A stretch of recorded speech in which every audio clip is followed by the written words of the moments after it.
This is how John Geer spent the last 45 minutes of his life, standing at his front door, hands up, talking with Fairfax, Virginia police. That's him in the white T-shirt. This picture is from a neighbor's cell phone, taken just minutes before John Geer is shot dead.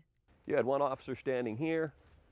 He had his gun drawn. Officer Torres had his gun drawn and pretty much pointed center mass the whole time. Geer's friend of more than 25 years, Jeff Stewart, was there and remembers seeing Officer Adam Torres on the front lawn.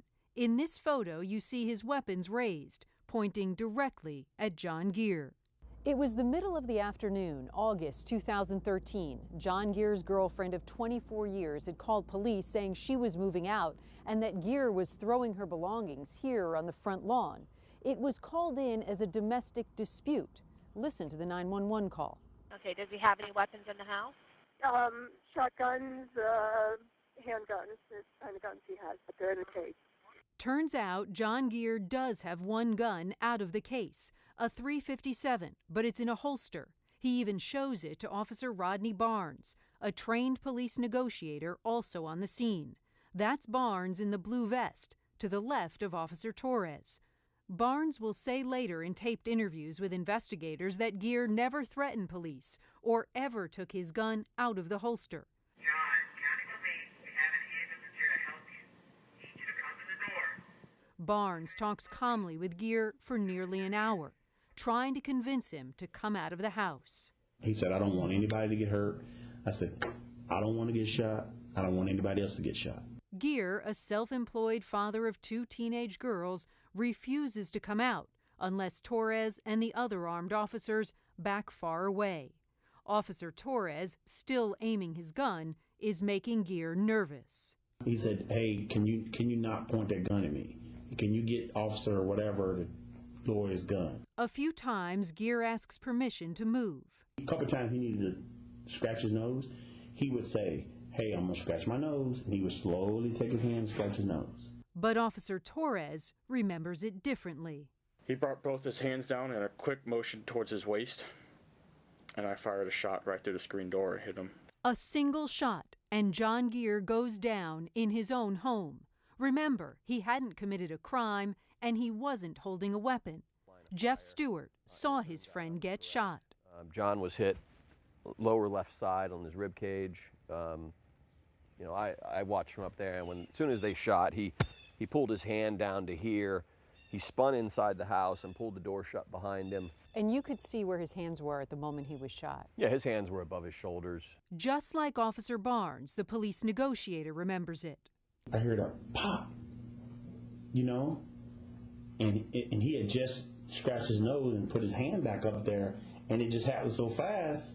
And I'm like, when he shot, I'm like, to myself, who the shot? And there's more. Right after Officer Torres shot Geer, he apologized for it and then blurted out that he'd had a fight with his wife just minutes before arriving on scene. For a split second, I just thought whether it was just out of anger that this happened, but it wasn't out of anger. But Torres quickly backtracked and decided he did the right thing. Listen to what he told investigators. It was justified. I have no doubt about that at all. Justified? The other officers on the scene disagreed. Listen to Officer Barnes. I'm not here to throw him under the bus or anything like that, but I didn't see what he saw. And another officer who was armed with a rifle at the scene later told investigators he didn't see any aggressive moves by Geer. In fact, that officer said he never even took the safety off his rifle. And look at Officer David Neal to the right of Officer Torres in this photo. His gun is out but pointed at the ground, while Officer Torres's weapon is aimed at Geer. His finger is on the trigger. Every once in a while I put my finger on the trigger just to, in case I wanted. Just a few times I did it. Attorney Mike Lieberman, who filed a wrongful death lawsuit on behalf of Geer's family, says Torres violated department policy by having his finger on the trigger. it violates the universal cardinal rules of safety for anyone with a weapon, but certainly police with a weapon. You never put your finger on a trigger unless you intend to pull it. The lawsuit lists the officer who killed John Gear as John Doe 1. That's because for 16 months, Fairfax County Police refused to tell the family and the public who pulled the trigger. Do you think police are trying to sweep this whole case under the rug? Well, for 16 months, there was no question in my mind there was stonewalling going on. They did not want the public or the family to know anything that was going on. Officer Torres's attorney declined to speak with us. So did Fairfax Police. Though police did tell us Officer Adam Torres is still employed by the department, assigned to administrative duties. The U.S. Department of Justice took over the case in January 2014.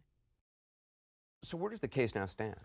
Well, we know that John Gear's family settled in April with Fairfax County for $2.95 million. So that's the civil suit. That's over and done with. But it has been a really long and painful battle for this family. I mean, he was shot back in June of 2013, so It's now been almost 2 years. And what makes it even more painful, Anderson, is that when John Gear was shot, the police didn't call for the ambulance, which was idling right outside his home. Nobody went inside to save him. Instead, they called for an armored vehicle, a tank with a battering ram, to get inside. Nobody went in to try and help him or check his condition. They thought maybe it was unsafe, so they waited for that instead of calling on the paramedics who were in that nearby ambulance. What have you learned about the officer involved in the shooting? Torres was 32 years old, Adam Torres, when the shooting happened in 2013, and we know that he is the subject of 5 internal affairs investigations, including one about this case and one about a case where he's accused of having a major meltdown in a courtroom and screaming at a prosecutor. But as we mentioned, he's still on the job, even though it's administrative duties. He's still getting paid while the Justice Department tries to figure this out.